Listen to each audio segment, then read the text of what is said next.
Assalamualaikum warahmatullahi wabarakatuh. Hai Bunda, apa kabar? Semoga dalam keadaan sehat ya. Kembali lagi dengan saya Mama Ara di channel YouTube Eki Sofiana.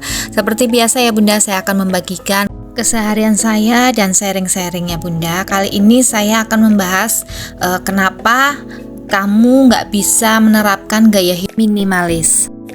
Secara umum, gaya hidup minimalis mengajarkan kita untuk memanfaatkan segala sesuatu yang benar-benar memiliki fungsi dan manfaat penting. Artinya kita nggak perlu memiliki banyak hal ya dengan fungsi yang sama dalam satu waktu. Gaya hidup minimalis ini akan membuat kita itu fokus pada keadaan saat ini saja.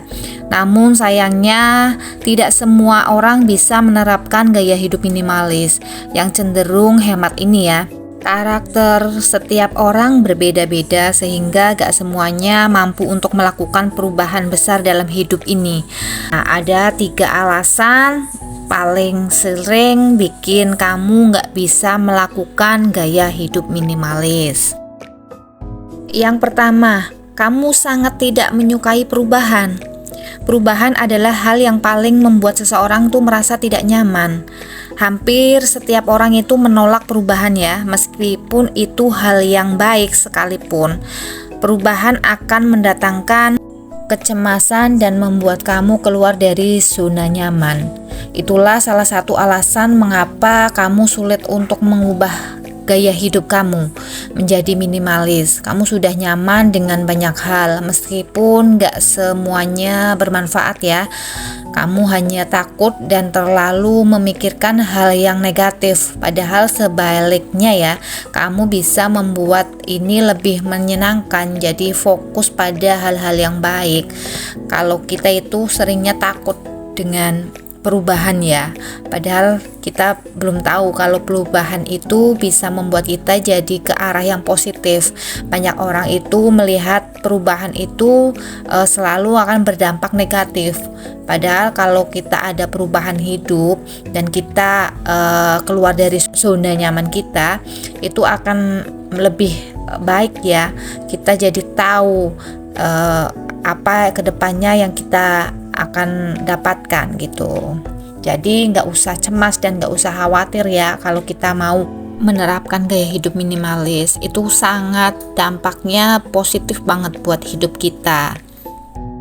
Coba saja pelan-pelan, nanti pasti akan ketagihan. Kalau kita sudah menerapkan gaya hidup minimalis itu jauh lebih nyaman dari hidup yang biasa kita lakukan. Banyak hal-hal positif yang kita dapatkan dari gaya hidup minimalis. Kemudian yang kedua, kamu takut menyesal menyingkirkan banyak barang di sekitar kamu. Menerapkan gaya hidup minimalis artinya kamu harus kehilangan banyak hal, terutama barang-barang di sekitar kamu. Kamu harus bisa memilah mana yang benar-benar bermanfaat serta terpakai dan mana yang tidak ya. Dalam prosesnya hal ini tentu akan mendatangkan kekhawatiran dalam hidup kamu ya.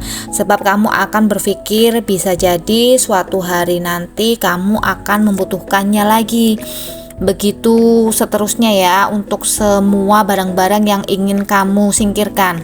Kamu terlalu memiliki keterkaitan emosional dengan barang yang kamu miliki, padahal kamu bisa mendonasikannya dan menjadikannya lebih bermanfaat untuk orang lain.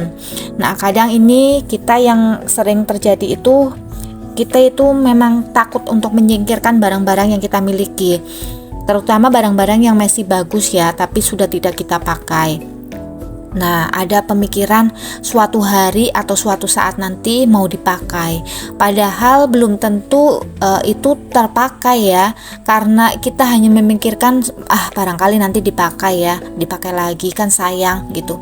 Padahal dalam jangka waktu yang tertentu itu belum tentu barang tersebut itu dipakai ya, atau pakaian-pakaian yang sudah kita tidak dipakai lagi, atau mungkin pakaian misalnya pas kelulusan SMA itu kan sudah tidak mungkin kita pakai lagi ya.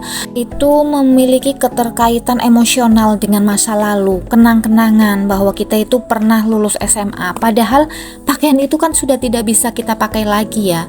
Bahkan untuk pergi pun tidak mungkin kan pakai pakaian itu, apalagi yang sudah dicoret-coret dengan pilok gitu kan. Biasanya kan kayak gitu ya Bunda, kalau anak SMA lulus dicoret-coret pakai pilok kayak gitu. Nah itu kan tidak mungkin dipakai. Nah buat apa coba disimpan saja? Ya sudahlah, kalau kita pengen mengenangnya gampang, tinggal difoto aja ya. Itu bisa baju kenang-kenangan itu ada dalam pikiran dan hati kita ya, bukan dalam bentuk barang.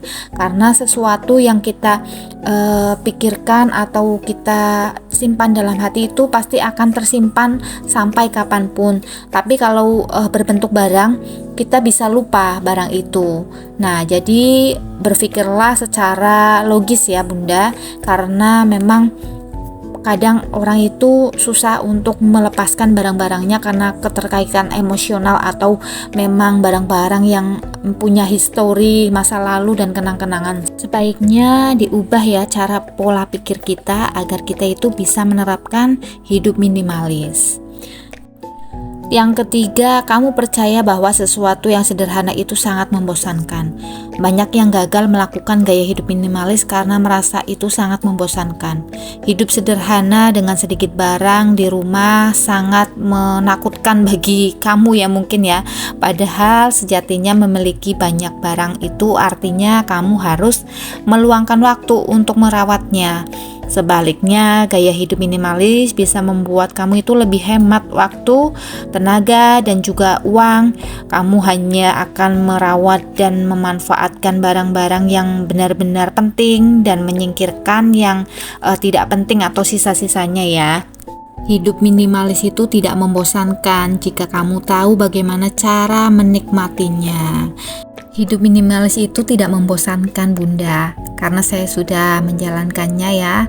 Alhamdulillah sangat-sangat membantu saya dalam menata barang, membersihkannya, merawatnya. Kita tidak perlu banyak waktu untuk membersihkan, merawatnya, dan kita juga tidak perlu terlalu banyak pikiran ya, karena barang-barang yang terlalu banyak kadang itu membuat kita itu menjadi stres, belum beresin yang ini, belum beresin yang itu. Jadi kita itu tidak punya waktu untuk me time atau bersantai, karena kita akan memikirkan atau membereskan barang-barang yang ada di rumah. Kalau kita sudah menerapkan hidup minimalis, kerjaan itu rasanya cepat selesai dan kita itu banyak waktu luang untuk beristirahat juga. Nah, kalau kita banyak barang, ditinggal sedikit kita bersantai aja, pekerjaannya numpuk lagi ya, pekerjaan yang lain-lain yang belum dikerjakan akan keteteran. Kalau saya sendiri merasakan setelah menjalankan hidup minimalis itu banyak waktu untuk istirahat, terutama karena siang hari saya bisa istirahat. Terus saya bisa jalan-jalan tentunya ya kalau saya ingin keluar, karena saya tidak harus dikejar-kejar dengan mengerjakan pekerjaan rumah setiap harinya. Mungkin yang saya bagikan aktivitas setiap harinya ini saya mengerjakannya itu nggak sampai siang hari, kadang jam 9 saja sudah selesai Bunda. Jadi rasanya itu tenang aja ya Bunda. Makanya kenapa saya bisa melakukan kegiatan aktivitas itu dengan tertata. Bangun tidur saya sudah melihat dapur saya sudah bersih, karena semalam atau sebelum tidur saya sudah membersihkannya. Setelah itu saya tinggal masak atau bikin sarapan.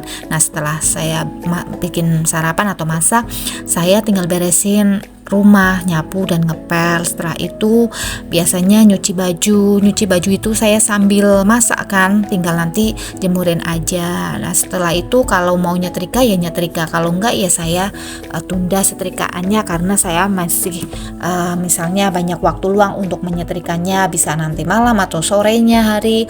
Nah, itu membuat saya itu jadi lebih fokus dan lebih tenang saja. Saya tidak harus dikejar-kejar pekerjaan. Kadang ada ibu ibu-ibu yang bangun tidur sudah repot harus ini dan itu. Kalau saya santai ya bunda, bangun tidur ya sholat subuh dulu, habis itu bikin sarapan. Sudah, kalau udah bikin sarapan itu saya baru beres-beres rumah, habis itu nanti mengerjakan yang lainnya. Setelah nggak nyampe jam 11, jam 10 kadang saya sudah selesai, jam 9 juga kadang saya sudah selesai. Dan waktu istirahat saya itu banyak, habis sholat zuhur terus jam 3 bangun untuk sholat asar, mandi dan sholat asar. Setelah itu ya sudah santai-santai lagi. Karena banyak waktu luang makanya saya bisa bikin video vlog ini ya. Nah, itu 3 alasan di atas bisa membantu bunda-bunda dari melakukan pola hidup minimalis. Butuh tekad dan keteguhan untuk memulai sesuatu yang berbeda. Nah, terima kasih ya bunda telah menonton channel YouTube saya. Semoga video saya menginspirasi bunda-bunda dimanapun berada. Dukung channel YouTube saya dengan cara tonton, like, share, komen, dan subscribe. Assalamualaikum warahmatullahi wabarakatuh.